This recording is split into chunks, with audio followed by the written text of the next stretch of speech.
Hello, everyone. My name is Will, and this is Will's Thrills, the podcast that brings horror and animation to your headsets. And welcome to episode 3 of What Are We Watching?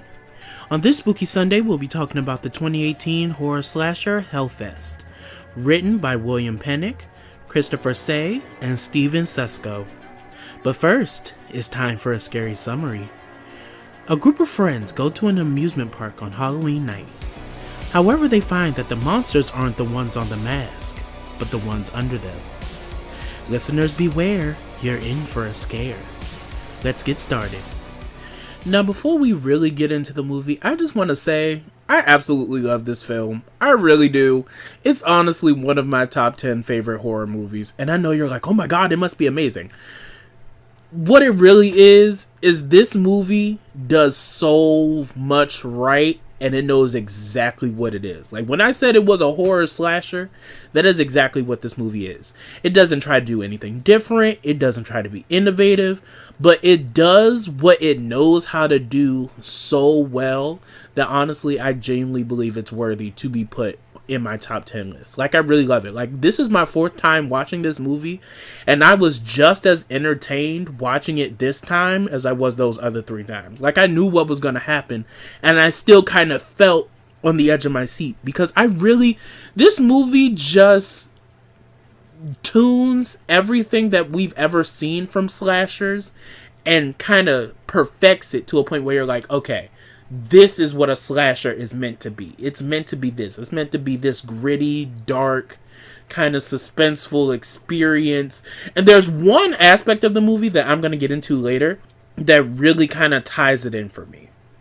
But with all that being said, let's get into it. Alright, so the movie opens with a haunted house, right? And 3 girls walks in. And it seems to be that they're at the Orange Grove Community Horror Nights, which is basically like a little horror fair that Orange Grove puts on every year, right? And so as they're walking through, it's clear that one of the girls is way more scared than the other 2, right? And so at a certain point, she ends up getting separated from the other 2 girls. And once she realizes that they're separated, she kind of walks alone by herself for a little bit. And when she does that, she walks into a room that's full of mannequins. Now, I don't like mannequins. I've seen many a horror movie. I've seen many horror games. I don't like mannequins. They always spell danger, especially when it's a large group of them. No, I don't want it. So, as she's about to leave that room, you notice that one of the mannequins, or what we thought was a mannequin, but is actually a person, turns and looks at her, and then it starts to follow her. And so as she walks into the final room, she notices that the man is following her. And while he's following her, he's humming Pop Goes the Weasel. So he's literally like,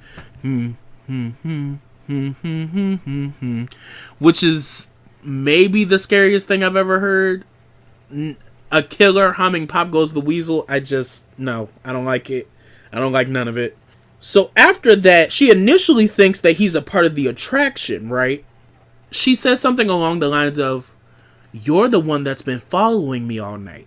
Which basically means that this guy, this man, whoever this is, has been specifically tracking this one girl, right? And so he walks up to her really slowly, and he stabs her in the stomach. And then he drags her off and strings her up like she's one of the decorations in the horror house. So now I'm like, okay, this dude is brutal. This man is lethal. He strung her up like a part of the decorations. That's a whole nother level of like grotesque. And then we get the title screen. So after that, we see what looks to be like an apartment building of some kind. And a girl is getting out of the car about to go in. And she knocks on the door. And another girl opens it. And we find out that their names are Natalie and Brooke. Now, Natalie is the main character. And Brooke is her best friend, right? So, there's also another girl there named Taylor, who Natalie isn't really happy to see. So basically, we, through kind of like context clues, we basically find out that Taylor and Natalie never really got along because Taylor is more, carefree party girl. She's more like a free spirit. She wants to have fun. She wants to get drunk. And Natalie is more of the academic type. She's very serious. She's very calm, cool, and collected. So they're pretty much polar opposites, right? And so we kind of get the thought that Natalie and Brooke haven't seen each other in a long time because Natalie has been so busy with school lately, right? And so after that, like I said, there's some tension between Taylor and Natalie. And then Taylor basically reveals that Gavin, who is somebody that Natalie likes, is going to be hanging out with them for the weekend. And the only reason why Taylor knows that Natalie likes Gavin is because Brooke told her. Which Natalie is also not happy about, but it is what it is. Brooke then ends up telling Natalie about HellFest and how it's this traveling carnival that they do, and it happens like once a year, and it's like this big horror fest. Now, me, as a horror fanatic, I love stuff like that.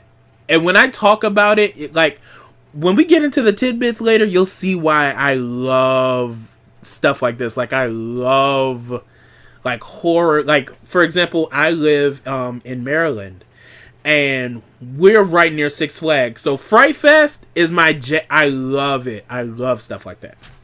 But yeah, so Brooke tells Natalie about HellFest, right? And that Gavin is the one who got them the tickets, right? And while they're talking, Brooke's boyfriend Quinn walks in and tells them that he's ready to go. And Brooke says they're going to need about 10 minutes. And Gavin says, yeah, right, I'll see you in 30. Because, haha, funny, girls take a long time to get ready. So after that, they're all, walking towards the gates. So right now, it's Natalie, Brooke's boyfriend Quinn, and Taylor. So as they're walking up to the gates, Quinn and Taylor start telling them about the murder at the Orange Grove Horror Fest, right? And it's basically revealed that the girl, which, by the way, that was the murder we saw at the beginning. The girl who was strung up, she wasn't found for 3 days, and they didn't find her until she started to stink because they thought she was a prop. Get that in your head. Imagine you thinking there's literally bodies hanging everywhere. And then you notice one of them smells bad, and then you look up, and it's actually a dead girl. Just imagine that for a second. If you thought trauma, yeah, me too. So, after that, they meet up with Asher and Gavin. Now, Asher is Taylor's boyfriend, and remember, Gavin is the guy that Natalie likes, right? They start walking through the park, they're having fun, they're drinking, all this cool stuff. And Gavin tells Natalie that he's really happy that she came out because it's been a long time since they've all hung out. And so the group gets back together and they start getting drunk. And then we change our perspective to a guy. And no, we only see the back of his head and he's wearing a hoodie. And he's starting to walk into the park. And they kind of make it known that this man is wearing steel-toed boots. Now, this will come in later. Remember, this guy is wearing steel-toed boots. So, he's walking into the park. They're checking him. Everything's good. And then it pans back to the friend group. And they're in like a bar area. And they're all drinking. And then they start talking about this specific part of the park called the Deadlands. And basically, in the Deadlands, everyone there is allowed to touch you. Now, if you're a horror fanatic like me, you've heard of these horror theme parks where they're allowed to touch you. Now, I don't want to do that. I'm going to be honest, the horror junkie in me really wants to do it, but the black man in me is telling me not to do it. And I cannot bring myself to put myself in a situation where people can actually touch me. I don't want it. And especially since in places like that, they make you sign waivers. So if something happens to you at that park, you can't sue. And that alone is like, what y'all doing in here? Something shady. Nope, I don't want it. And so after they talk about the Deadlands, they say that that's the only way to get to Hell, which is the scariest maze in the whole park. And so they all agreed to do it. And then we pan back to the guy. And that guy notices a girl saying that she's not scared. And then he pulls his mask out of his pocket, puts his mask on, and pulls up his hood. And then he bumps into the girl, and she says, like, get out of my face. What's wrong with you assholes? Like, you guys are not scary. Move. And so as she walks past him, he, like, turns and looks at her. And then this is the first time you see his mask. Now, how can I explain the mask? It's kind of like a human face, but it's kind of like warped, and the mask is kind of like a really nasty, like tan color. It looks gross. So, after that, he starts following her, and he steals an ice pick from the snow cone vendor. So you know it's about to get stabby up in here, okay? So then we cut back to the friend group. And they head into one of the horror shows that's called the Deformed School. That's one of the mazes. And so they all kind of end up splitting into pairs, right? So it's Brooke and Quinn, Asher and Taylor, and Natalie and Gavin. So then they all meet up back together, and the guys end up splitting up from the girls. And the girls end up in like a classroom area of the maze. And they see the girl who says she wasn't afraid run in. And she's like, help me, he's chasing me, he's chasing me. And she hides somewhere, right? And then the guy walks out who was chasing her. And it's the guy with the mask. Now, at this point, Brooke, Natalie, and Taylor all think this is part of the show, right? And so, literally, the guy walks up to Natalie, and Natalie's like, just stay on script. Like, the girl you're looking for, she's right there. She tells him where the girl is, right? And so, after that, the guy grabs the girl and pulls her out. And is holding the ice pick, like, above her head, like he's gonna stab her. And so, Brooke and Taylor do what anyone should have did, and they bounced at this point, because they're like, I don't want to see that. But Natalie, because she's curious, she looks at the killer and says, just do it. And the killer stabs the girl. And now at this point, Natalie starts looking shocked because things start looking a little real. And as we know, they are. But she doesn't know that yet. So she runs out. And as she's walking away, she sees the guy watching her. And he puts his finger over his mouth, shh, while she's walking away.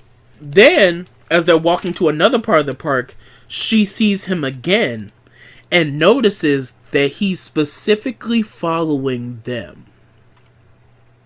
And while he's looking at them, we can hear him humming "Pop Goes the Weasel" again, which once again is it's such a weird combination because when you think of that, it wouldn't be scary. But then you hear like a grown man going, and I immediately want to run. I don't like it. No, just no. So after that, Natalie and Gavin go into a photo booth together. And the guy can be seen watching them while they're in the photo booth. And they're taking pictures, doing all these things. And the guy starts walking towards the booth. And Natalie and Gavin are kissing while they're in the booth. And so the guy steals their photos when they come out. And Brooke sees this. So she's like, hey, what the fuck? Where you going? And so she tries to stop him and starts chasing after him, right?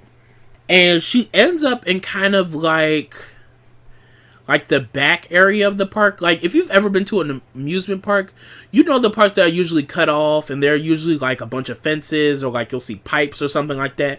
She was in that area, right? And so, even though she couldn't hear the guy, she could hear him humming "Pop Goes the Weasel." And she could hear him sharpening his knife. But she doesn't know that he's sharpening his knife. She just hears like him humming and then a shink, shink type sound, right? So she immediately gets freaked out. And then she ends up bumping into Quinn, because of course Quinn is going to go after his girlfriend. And Quinn's basically like, when did you become a hero? Like, when did you start bodyguarding? And so they dip, right? After that, they head to the Deadlands. And Gavin decides to separate from them because Gavin, in the previous scene, he was trying to like win Natalie a toy and he couldn't do it. So he decided that he was going to separate from the group and try to get Natalie a toy, right? So while he's walking around, he finds where the toys are stored. And he goes in while the rest of the group is waiting in line to get on this ride. Now, the reason they're getting on the ride is because this specific ride is the only way to get into the Deadlands, right? So after that, we head back to Gavin, and he grabs a toy from the supply closet, right? And then the guy is there with him. And so there's a little mallet over to the side. And like, so have you ever seen them like strongman games where you have to hit it and like the little thing goes up and hits the bell? It was one of those mallets. And so the guy trips up Gavin with the mallet and then hits him in the throat with it. And you hear like a cracking sound. So my guess is he broke his trachea. Because now Gavin's like choking and he like can't breathe. So Gavin tries to like crawl away. And in the process, the killer takes the mallet and smashes his head with it. So now, Gavin's dead. The killer then takes Gavin's phone and texts Natalie that he has a surprise for her. So then, the group decides that they're just going to go ahead and get on the ride, and Gavin will meet them on the other side. Which we know is not going to happen, because, you know, Gavin's dead. So, Taylor and Asher are in a car, Brooke and Quinn are in a car, and Natalie is in a car by herself, right? And so, while Natalie is riding around in it, her car stops, right? And then all the lights go out. And these red lights come on and an alarm starts going off, right? So then, she sees a person watching her in the darkness. And it looks like the guy that she saw in the haunted house, right? And so Natalie starts panicking. She starts screaming and trying to get out the seat because she thinks this is this guy and he's coming to kill her, right? And so he gets closer and closer, right? And so when she ends up coming out, he is literally sitting on top of the cart watching her. And everyone can see this, mind you. And then a bunch of people wearing the same mask as the killer come out and help her out of the cart. So what that means is not only is this guy masked, he's dressed up like an employee. So no one's going to be able to tell him apart from the people who work there. Keep that in mind because that's going to come back later, right? And so after that, while they're in the Deadlands, Taylor literally gets picked up by one of the monsters and taken away. Now, see, this is why I don't want to go to no place like that. Any place like that where they can literally not just touch you, but literally pick you up and move you. Nah, I'm good. No. You done took it too far now. Y'all playing too much for me. I get like maybe a touch, maybe a grab. Like I get that. But you're not about to pick me up and take me nowhere. You don't went too far with it. And so after that, they find her and they all get guided to the first trial of the Deadlands, right? And so after that, they get to a point where there are 3 different mazes. I forget the names. And so Quinn and Asher go into one of them, and then Taylor, Brooke, and Natalie go into the other one, right? So the man can be seen, the killer can be seen walking into the employees only area. So now I'm kind of in the mindset of, does this guy work here or something? Because for him to just know where the employee area is kind of strange. Unless he's just roaming around trying to find it. I'm not entirely sure. So after that, we can hear the girls' voices, meaning he went into the maze with the girls in it, right? And as the killer is walking around, he finds a table that has actual syringes on it, right? And so after that, Natalie ends up getting separated from Brooke and Taylor. And then she walks into a room where she needs to like solve a riddle to try and get out.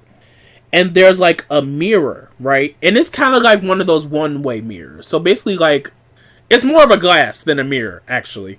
And so she can see him, he can see her. And so the mirror gets illuminated and we see the killer looking right at Natalie. And then he starts banging on the glass, right? And so she starts panicking, she hurries up and she gets inside the room, right?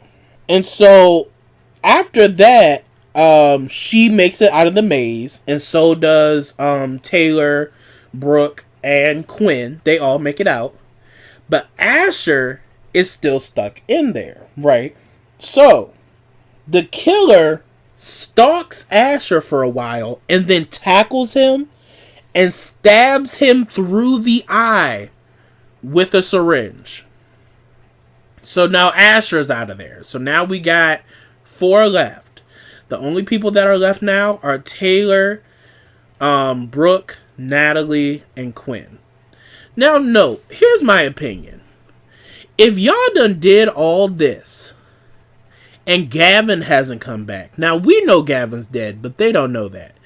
If y'all have done all this and Gavin hasn't come out, and then when Asher doesn't come out, now y'all are like, oh, let's keep going. Like 2 of y'all friends are missing. Y'all not concerned? But whatever. After that happens, after, Asher gets stabbed, Brooke and Natalie end up going to the bathroom together. Brooke leaves before Natalie is done, right? So Natalie is kind of like at the dryer. She's like drying her hands because like beforehand she had got a little messy. And the guy is in the bathroom with her and reaches his hand out almost to touch her, right? But as soon as she looks up, he disappears. And so she ends up going ahead and decides that she wants to go to the bathroom. So then she texts Gavin, right? But remember, the killer has Gavin's phone. So when she texts Gavin, the phone goes off in the bathroom. And so she texts him, "Are you getting close?" And he says, "Yes." And then she says, "How close?" And then the phone dings right in front of her bathroom stall. And the guy walks towards, and it's those metal-toed boots that lets Natalie know that it's not Gavin. And so the killer starts shaking the door to try and get her. He starts shaking the door to try to get in. And so she says, "I'm going to call the cops." Now, note, she don't have service. Because of course she doesn't. Also, can we talk about how a lot of public spaces, there don't be phone service? That's weird. And that's extremely dangerous. You in a situation where it could be pertinent for you to call the police and you can't because there's no cell service in a public area. How does that make sense? But whatever. So after that, because she can't get the police, she decides to just crawl under the stall into the next one. Now, I don't know why she didn't crawl into the stall and then immediately leave. Because I feel like he would have seen her crawl under the stall. But whatever. So she crawls under the stall. And so the guy, because he knows that she does that, because it's very clear that she did that, goes into the stall, grabs her hair, and starts trying to pull her out, right? And so after that, she eventually escapes, and she runs to Brooke, and she's like, "We gotta get security." And the security guard basically says that he can't do anything because the guy didn't actually hurt her, right? And so he pretty much says something along the lines of, "You wanted to be scared? Well, welcome to HellFest." Now, this is asinine in itself. Like, what do you mean? I'm saying that someone's literally like attacking me, has been stalking me all night. And your response to that is, "Welcome to HellFest." And on top of that, you know that somebody died out at Orange Grove. Why would your first instinct not be, okay, let's get y'all out the park. Something. I don't know. I just feel like that's the one part where I'm like, what? What do you mean? I mean, I get it. Because remember, the guy is dressed up like employees. So, like, they're also at a horror theme park. So I'm sure, like, even he says he gets a bunch of complaints like this all night long. So I get it. But at the same time, if you know that scares are not supposed to be in the bathroom, which he says, why would you not be at least like, okay, let's get you out the park? Something. Anyway, they find Natalie and Gavin's pictures in the stall, which means that this was indeed the same guy who stole their pictures at the photo booth and the same guy they saw at the deformed school maze, right? So now they're kind of scared. Now they're like, okay, this is real. After that, Brooke and Natalie go tell Quinn, like, we gotta go. Like, we have to leave. We cannot stay here. And Quinn's like, okay, we'll leave. But Brooke and Natalie are like, okay, well, where's Asher? And then Quinn's just like, I haven't seen him. What? 2 of your friends are missing now. Gavin's been gone for who knows how long. And now Asher's missing, and your response is just, I ain't seen him. What? I mean, maybe it's just me, but what? Okay. And so, after that, Brooke and Natalie are like, okay, well then where's Taylor? And Taylor has volunteered to be a part of the stage show, right? So, what Taylor basically does is she puts herself in like a guillotine. And if you don't know what a guillotine is, it's like one of those medieval machines where basically you put in your arms and your head and it like cuts your head off. You've seen a guillotine before. They've been in a bunch of media. After that, Natalie's like watching the show and she notices that the executioner is the killer because she noticed that that guy is wearing steel-toed shoes. Remember, keep in mind, the shoes give it away. So after that, she tries to run up and get Taylor, but security stops her, right?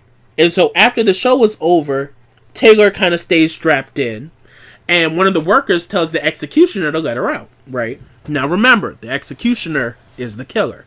So the killer pushes her forward in the guillotine and tightens her up, right? And then he takes off the executioner's mask, and Taylor realizes that it's the guy who's been following them.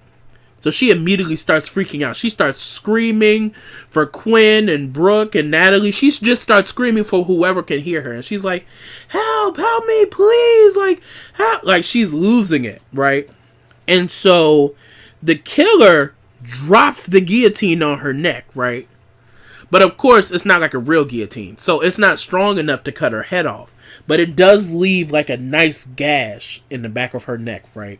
And so when the killer notices this, he tries to pull it up and just keep doing it until her head eventually comes off, which is beyond brutal, right? But eventually Taylor gets herself free and she escapes, right? And as she's running away, she's like screaming for help. She's like, somebody help me, like, please, like, he's chasing me, right? But then eventually the killer catches up with her and cuts her face, like slashes her in the face and then stabs her in the gut. And then when Quinn sees this, Quinn runs up and tries to stop him, but he stabs Quinn in the chest and then stabs him in the gut. And no, Natalie and Brooke see all of this. But Natalie's like, no, we gotta go. We don't have time. So Brooke and Natalie run, right? They're trying to get out. The whole park is now in chaos because now everybody knows that there's a killer on the loose. Now, no, this is where I think the killer's plan kind of fumbles. Because if you look at his murder in the beginning, he tends to murder in like secluded areas and kind of isolates the person so that no one else knows that he's there. But because he went out his way and killed them out in the open, I think that's what kind of threw everything off for him, right? And so after that, Brooke and Natalie, as they're running away, they end up running into the entrance of a new maze, right? But accidentally, of course. And security tackle who they think is the guy, because remember, there are employees wearing the same outfit, but the camera pans down and you see that he's wearing red tennis shoes. So we know this is not the guy. So the real killer follows behind Natalie and Brooke into the maze, right? And so they're running and they're kind of like panicking, right? The killer walks in and finds an axe stuck in a mannequin, and he pulls it out, and that's the new weapon he's going to use, right? He shuts the door of the entrance of the maze and breaks off the handle so they can't get back out from the front, right? So now they're essentially trapped. Now they have to go through this maze. Brooke and Natalie are running through, right? And Natalie notices that there's like a wire of light on the bottom, right? And it's basically like a sensor to where if you walk over it, it triggers the room to go off, right? And so she notices this and basically tells Brooke to calm down and to watch out and come with her, right? So after that, they hide in a closet, right? And they wait for the killer to trigger the rooms so that they know exactly where the killer is, right? So after they hear him pass their little closet area, they leave and they try to run back to the entrance. However, like I said before, the killer broke the handles. So Brooke starts panicking again, which I'm going to need Brooke to get herself together. This is not the time to be falling apart. Brooke starts falling out again because she notices that the handles have been broken, right? And so they realize that they're just going to have to, go through the maze. And so immediately as they're going through the maze, they start looking for weapons, right? Which, of course, as you should, because now we're at the point where it's kill or be killed. Like, we gonna have to fight for sure. So they start looking for weapons and they find some and they start going through the maze, right? And as they walk back past the closet that they were in, they see that the door is now closed. However, Natalie says that they left it open. So now they walk into a room full of mannequins that all have their faces covered, right? And as they're walking through, the killer pops his head up and slashes Brooke's leg with the axe, right? So now she's hurt. But Natalie comes in clutch and starts beating on the killer so they can get away, right? So now they're running away, but Brooke is like limping now at this point, right? They walk into another room with mannequins, and because there's no way out of that room, they decide to kind of dress up as one of the mannequins and hide, right? And so the killer walks in and he finds the exit. But he realizes that the girls didn't find it because the sound wasn't going on. So now he knows that the girls are still in the room. So he stays in the room and tries to find them. And so he's looking around, he's kind of stalking around, and we can see which mannequin is Brooke, because we can see her eyes, but he can't see her. And so he swings at one of the mannequins, and it's not one of the girls. And so he kind of gets his axe stuck. And as he's pulling it out, Natalie jumps out and starts beating him up, right? And gives Brooke enough time to escape. And then the killer kicks Natalie in the stomach and then hits her with the blunt end of the axe to knock her out, right? And so after that, Brooke is just running around. She's limping at this point. She's limping. She's like not getting far at all. Luckily, Natalie doesn't stay down for long and she gets back up. At this point, Brooke and Natalie are separated. So now Natalie is trying to find Brooke. Brooke is trying to find Natalie. And the killer ends up finding Brooke.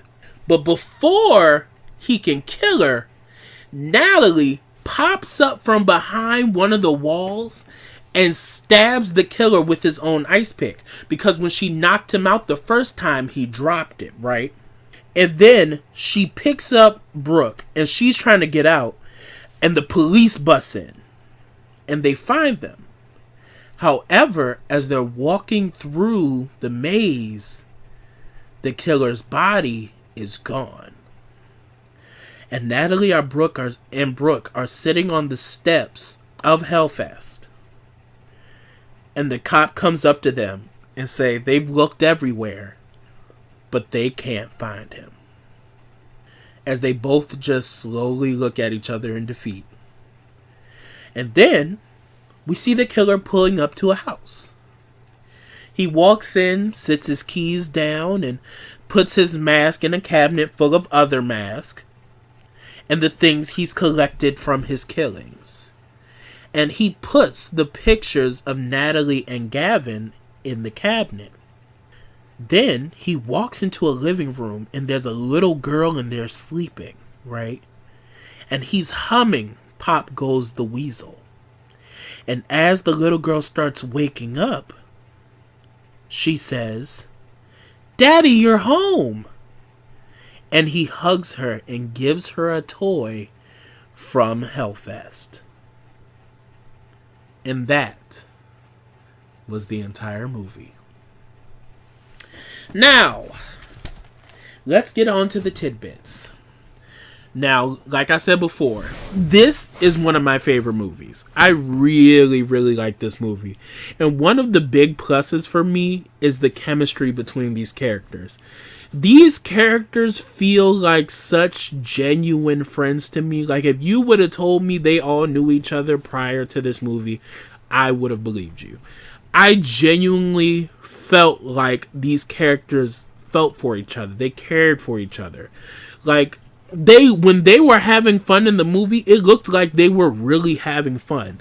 Like, even to the point where I honestly feel like some of their lines may have been improv.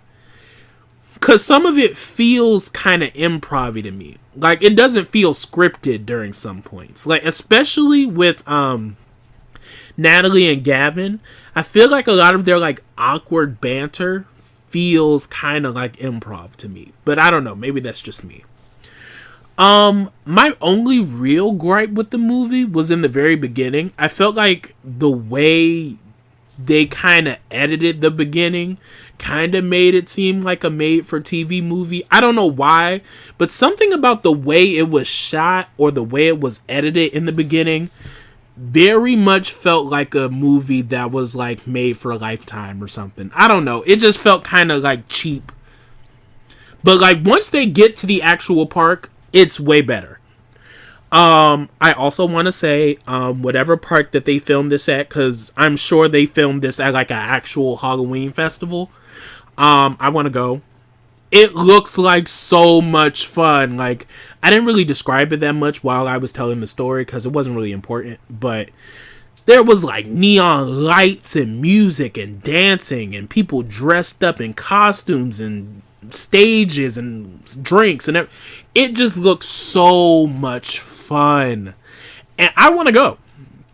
Not to the Deadlands because you're not going to touch me, but I want to go. It just looks so much fun to be like in that space. It looked really fun. Another thing I really wanted to talk about was the fact that, I don't know if you guys noticed, but we never see the killer's face. Not once. Not ever. And I like that because it gives the killer a sense of mystery. And then for it to end with him just going home and giving his daughter a toy. Because that's what it really is. Serial killers are normal people. Well, not normal people. But when they're not killing, they tend to live regular, everyday lives. And have kids that they love or a family that they love. And the fact that they chose not to show his face, because at the end of the day, who he is really doesn't matter. What he looks like doesn't matter. What matters is what he's done. And who he's done it to. Like, he's killed all these people. He killed a total of 5 people in one night. And they never show his face once. The only thing we see the entire movie is the back of his head, and we hear his voice when he's humming. That's it. And so for them to give this killer this mystery of you wanting to find out who this killer is, and you just never find out, I really like that, because that's kind of true to life. Like, there's a lot of serial killers who have never been found, and people just will never know. Like, for example, the Zodiac killer. No one knows who that man is. Not a single person knows who that man is. And there have been movies and documentaries and all these things about this killer, and yet that man has never been caught. And I just like the fact that they made a point to say it's not about who he is. It's not about what he looks like. This is not a situation where the killer is someone you know.